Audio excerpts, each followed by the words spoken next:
Sometimes we may meet such a situation. The label's printing effect is not good enough.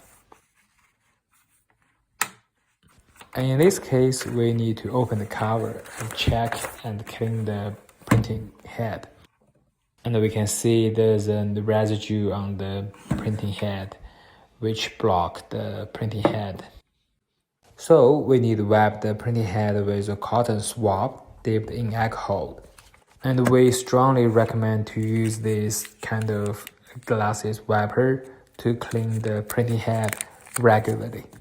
It is very easy to use. After taking it out, wipe the printing head repeatedly to ensure that all the residues are removed.